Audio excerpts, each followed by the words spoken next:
আমার আল্লাহ বলে, জিবরাইল, একটা হরিণ হইয়া আমার বন্ধুকে সৃষ্টি না করলে জগৎ সৃষ্টি করতাম না, কোন কুল কায়নাত আমি আল্লাহ সৃষ্টি করতাম না রে জিবরাইল। একটা হরিণ হইয়া আমার বন্ধুর জন্য জবান চায়, আমি আল্লাহ হরিণের জবান খুলিয়া দিলাম। সুবহানাল্লাহ। জবান খুলিয়া দিলেন হরিণের, চোখের পানিগুলো ছাড়তেছে। আমার নবী বলেন রহমাতাল লিল আলামিন, ডাক মারলেন, এ হরিণ, তোর এখানে কিসের কান্না? হুজুর, সন্ধ্যা থেকে এখানের মধ্যে বসে রয়েছি, এক ইহুদি আমাকে বেঁধে রাখছে, আমার দুইটা এই মাত্র প্রসব হয়েছে, বাচ্চাগুলোকে দুধ না খাওয়াইলে তারা মারা যাইবে। রাসূল গো, আমাকে যদি ছেড়ে দেন আমি বাচ্চাগুলোকে খাওয়াইয়ে দুধ আমি চলে আসব।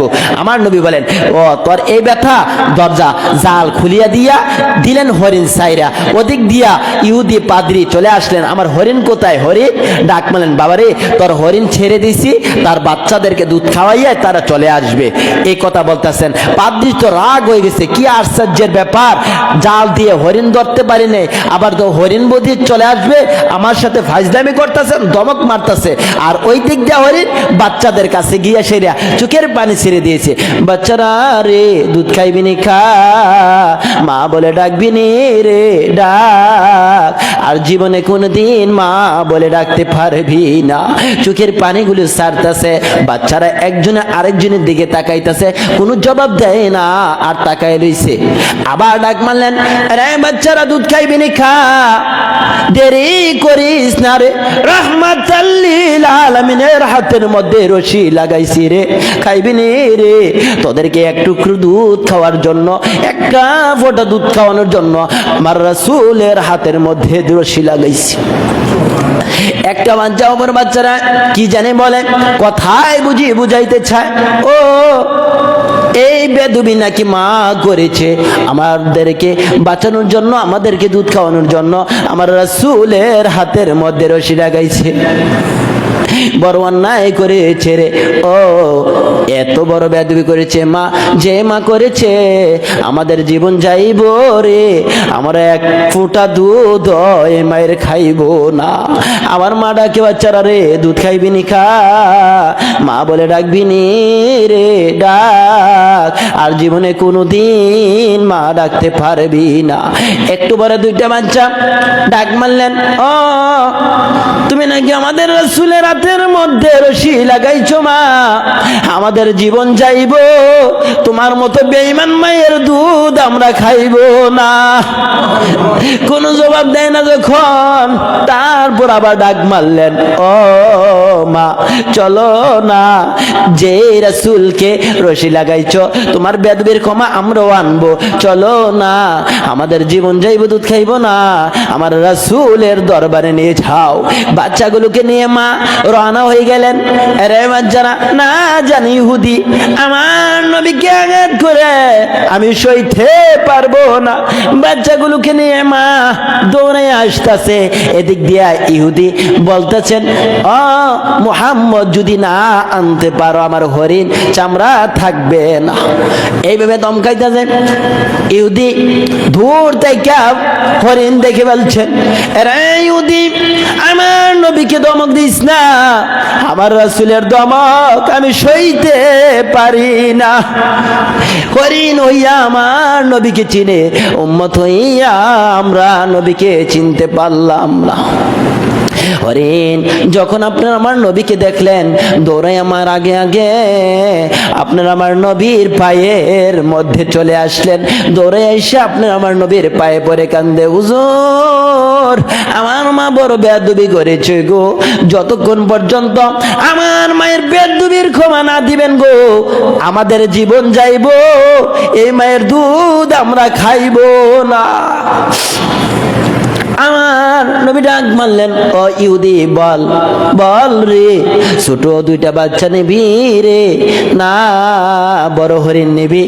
না, যে নবী একটা হরিণ ছাড়লে তিনটা হরিণ ফিরে আসে, ওই নবীকে নিবি। যখন ইহুদি তাকায় দেখে তিনটা হরিণ চলে আসছে, দুইটা বাচ্চা পড়ে গেছে। একবার বাচ্চাদের কান্না তাকায়া তাকায়া দেখে, আবার মায়ের আহাজারি দেখে, আবার আমার নবীর দিকে তাকায়। কিছু বলে না, অবাক হয়ে গেছে, চোখের পানি যেন ছেড়ে দিয়েছে, বিনয় যেন হয়ে গেছে। আবার চিন্তা করে, যে নবী একটা হরিণ চাললে 3টা হরিণ আসে, সেই নবীরে নেব। একটু পরে ডাক মারলেন, ইহুদি হুজুর, যে নবী একটা হরিণ চাললে 3টা হরিণ আসে গো, আমার আর হরিণের দরকার নাই গো হুজুর, আপনার পায়ে পড়ে গেলাম, এক্ষুনি কালেমা পড়াইয়া আমারে মুসলমান বানাইয়া দেন।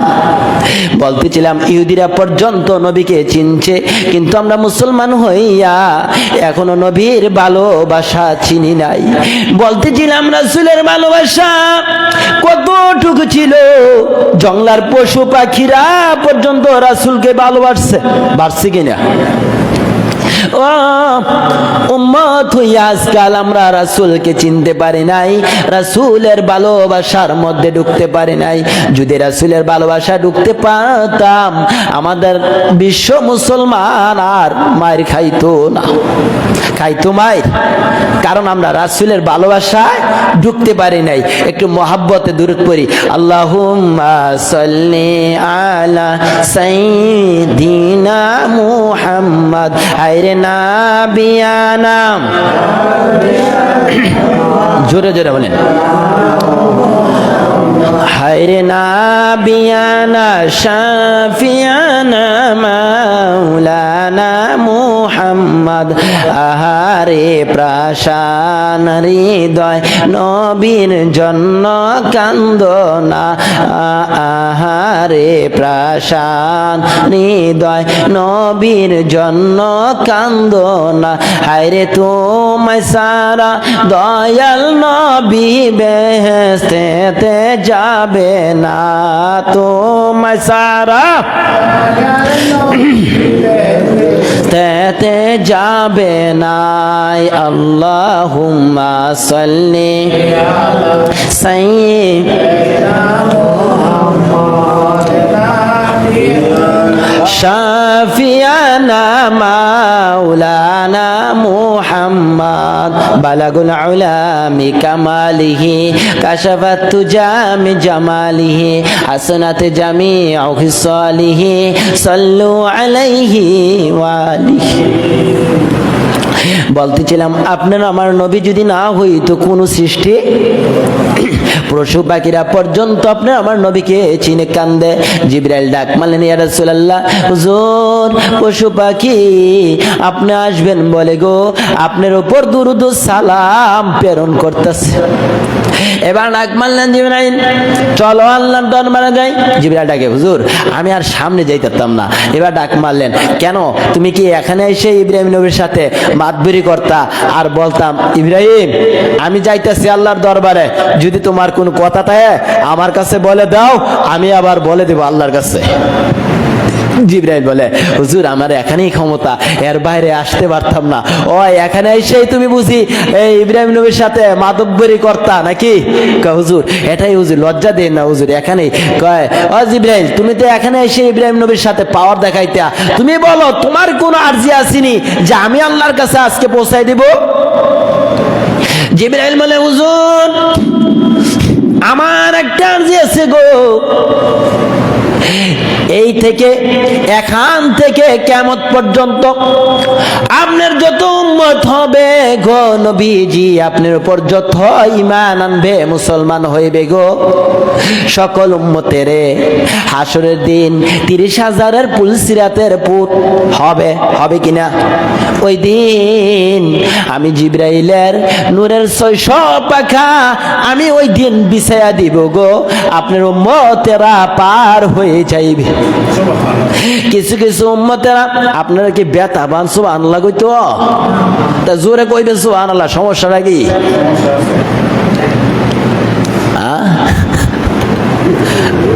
ওই দিন পৌঁছায় দিবেন।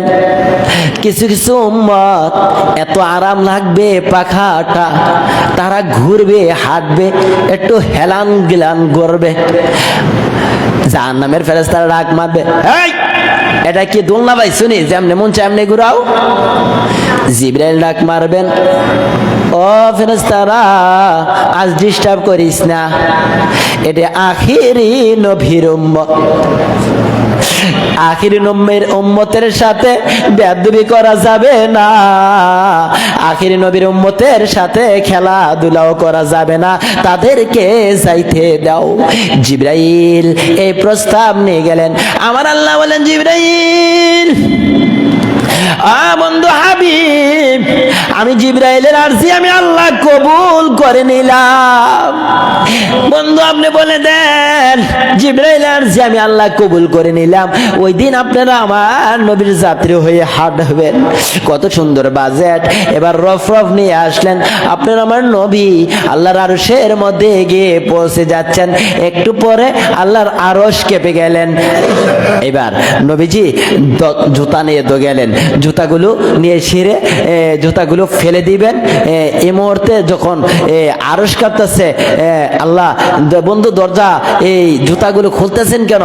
হুজুর ইয়া রাব্বুল আলামিন, জুতা তো খুলতেছি, আপনি তো মুসা নবী যখন আসছিলেন লাং তারুনি বলে যে ফাখলা না লাইক একটা দমক দিয়ে মারছিলেন না, জেনে আবার আমারও বলেন যে দমক দিয়ে এলাম, এই কারণে আমি জুতাগুলো ফেলে দিতে চাইতেছি হুজুর, নিয়ে তো আসছি মাবুদ গো, এই কারণে। কয় হুজুর বুঝতেছেন না যে আরশের ধুলিখানি পর্যন্ত এই লড়া দিল কেন? আমার আরশ পর্যন্ত আপনার ধুলিখানির জন্য পাগল হইতেছে। সুবহানাল্লাহ।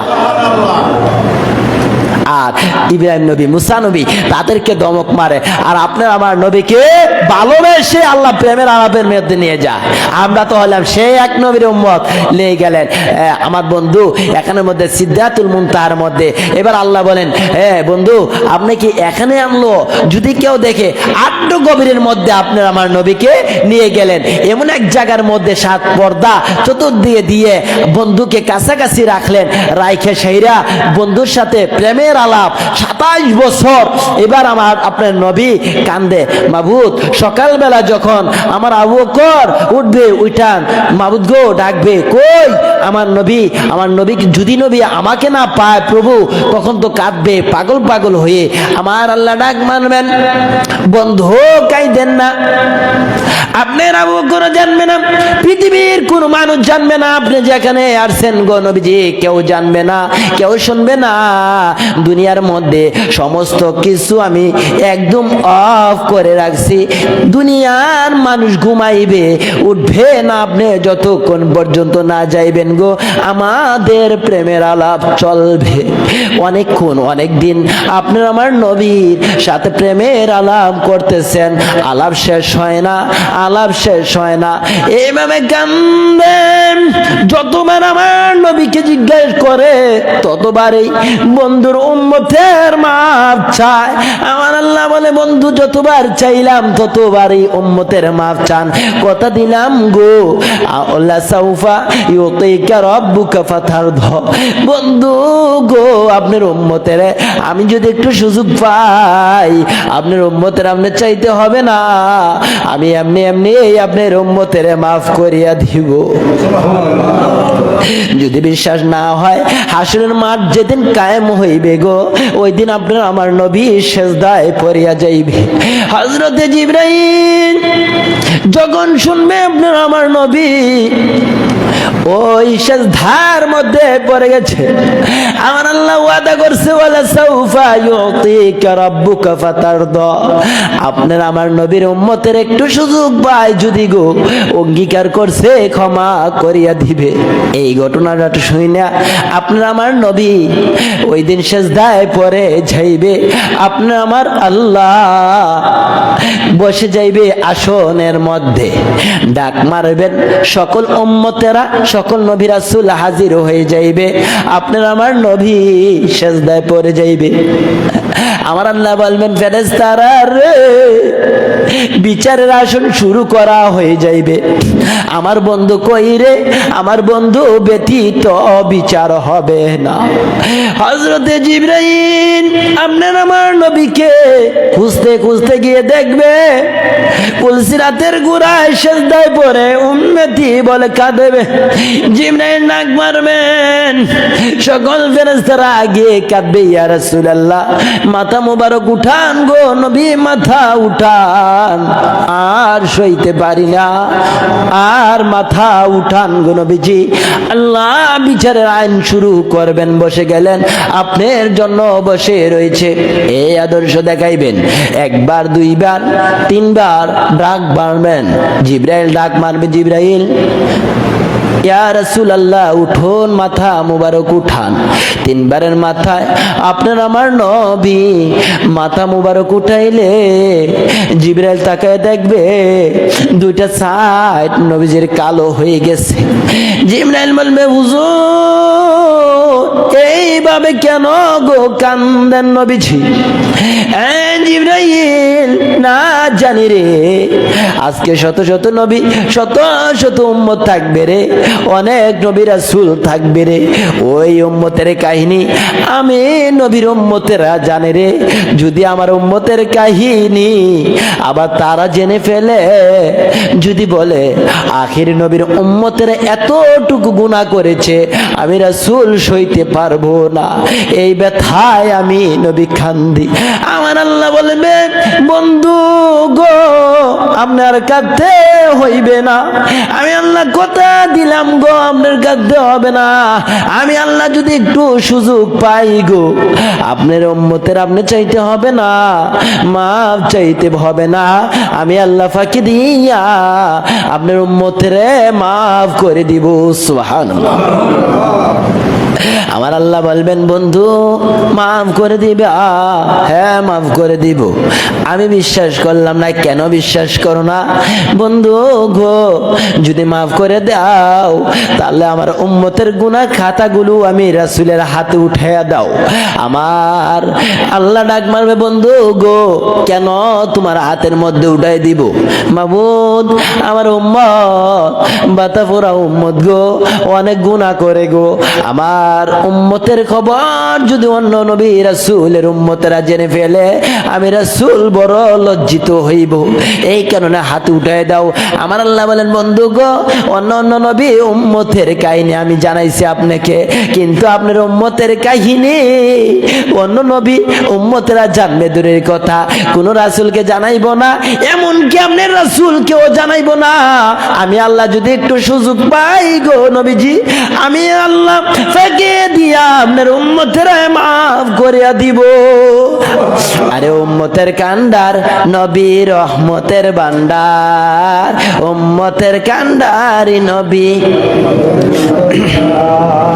মোদের নবী দয়ার সাগর, গুনাহগার উম্মতের পাগল, মোদের নবী দয়ার সাগর, গুনাহগার উম্মতের পাগল, রোজা সরে সেজদায় পড়ে কাঁদবে যারে যার, রোজা সরে সেজদায় পড়ে কাঁদবে যারে যার, উম্মতের কান্ডারি নবী রহমতের ভান্ডার, উম্মতের কান্ডারি নবী রহমতের ভান্ডার।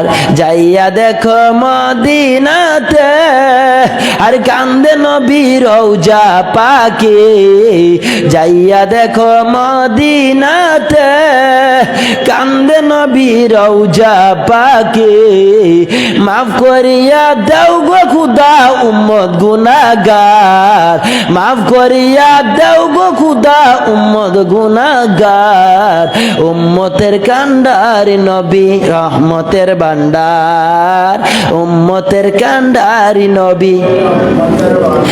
বলতেছিলাম আপনার আমার নবী যতবার আল্লাহ ডাক মানলেন ততবারই উম্মতের মাফ চাইলেন, একটাবার নবী নিজের মাফ চাইলেন না, একটাবারও নবী বললেন না আমাকে কোন জান্নাতের মধ্যে রাখবে, আমি ওই জান্নাতটা দেখতে চাই আল্লাহ, কোন জান্নাতের মধ্যে কিভাবে আমাকে রাখবে রাখবেন ওই জায়গাটা আমাকে একটু দেখান, জান্নাতগুলো ঘুরে ঘুরে দেখান। শুধু নবী আল্লাহ যতবার বললেন ততবারই বললেন আমার উম্মত কোথায় থাকবে, আমার উম্মতকে কোন জায়গায় রাখবেন, আমার উম্মতের জাহান্নামে পাঠায়েন না। ততবারই নবী উম্মতের ব্যথা কাঁদলেন, একটা বারও নিজের চিন্তা করলেন না। বলেন সেই নবীর উম্মত, সেই নবীর পক্ষে আমরা যাইতে রাজি আছি কিনা? যদি আমরা সেই নবীর পক্ষে যাইতে পারি, রাসূলের আদর্শ মানতে পারি, রাসূলের অনুকরণ যদি করতে পারি, বলুন আমাদের ভয় আছে কিনা? এই নবী পাইয়া সকল উম্মত হইয়া আমরা খুশি কিনা? কুনতুম খায়রা উম্মাতিন উখরিজাত লিন-নাস। যে নবীর উম্মত হইলে শ্রেষ্ঠ হওয়া যায়, যে নবীর উম্মত একবার চাইলে ক্ষমা পাওয়া যায়, অন্য অন্য নবী রাসূল পায় না, সেই নবীর উম্মত হইয়া আমরা ভাগ্যবান হইছি কিনা? আমার নবী বলে উম্মতেরা রে, এই নামাজ চাইরো না, এই নামাজ চাইরো না, এই রোজা চাইরো না, আমি নবীর উপর সুযোগ পাইলে দুরূদ পড়তে থাকো, দুরূদ পড়তে থাকো। যদি সুযোগ পাও রে উম্মত, তাহলে তোমরা জিকির করতে থাকো। এখন বলেন জিকির করবেন, দুরূদ পড়বেন নামাজ বাদ দিয়া নাকি নামাজ রাখিয়া? এখন দুরূদ পড়বেন, রোজা রাখবেন কিনা? রোজা রাখা যাবে কিনা? যদি রোজা না রাখেন, যদি জিকির করেন, বলেন এই জিকিরে কাম হবে কিনা? আমার নবী বলে উম্মতেরা রে, যে পর্যন্ত নামাজের জন্য আমি আল্লাহর কাছ থেকে নিয়ে আসলাম, এই নামাজ তোমরা ছাইরো না। মেরাজ থেকে সংক্ষেপে বলতাছি, রাসূল আকরাম সাল্লাল্লাহু আলাইহি সাল্লাম যখন এই জায়গার মধ্যে আয়েশা পৌঁছায় গেলেন, সকালবেলা ডাক মারলেন, নবী ডাক মারলেন, আমি তো মেরাজ থেকে গমন করে আসছি, মেরাজের সসম্মানে গেলাম, কত সুন্দর নেয়ামত আমি বুক করলাম। এই খবরটা হযরত আবু বকরের কাছে গিয়া পৌঁছে গেছে। আবু বকরের কাছে একজন খবর দিলেন, আবু জাহেলের কাছে গিয়া খবর পৌঁছাইছে।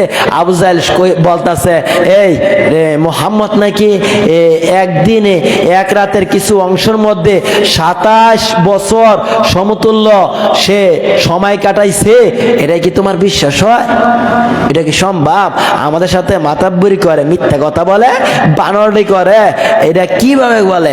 একটা লগে আছে একটা চামচা, নেতা থাকলে কিছু চামচা থাকে না লগে, নেতা চলে হ্যাঁ পিছে না হইলেও একটা স্লোগান দেয়নি, চামচাই কইতাছে, দেখছো মুহাম্মদ গেছে, এটা বিশ্বাস হয়? আবু বকরের রাস্তার মধ্যে ভাইয়া কয়, আবু বকর খবর কি পাইছো যে সে এক রাত্রই 27 বছর তোমার নবীজি আল্লাহর সাথে কাটাইছে, এটা কি বিশ্বাস হয় তোমার? আবু বকর বলেন, যদি নবীজি বলে থাকে, বলেন কে বলে থাকে কইছে, যদি নবী বলে থাকে তাহলে আমি আবু বকর এক কথায় বিশ্বাস করে নিলাম। সুবহানাল্লাহ। এমনই মামদা আমরা রয়েছে না, এক কথাই বেশি নিচ্ছে।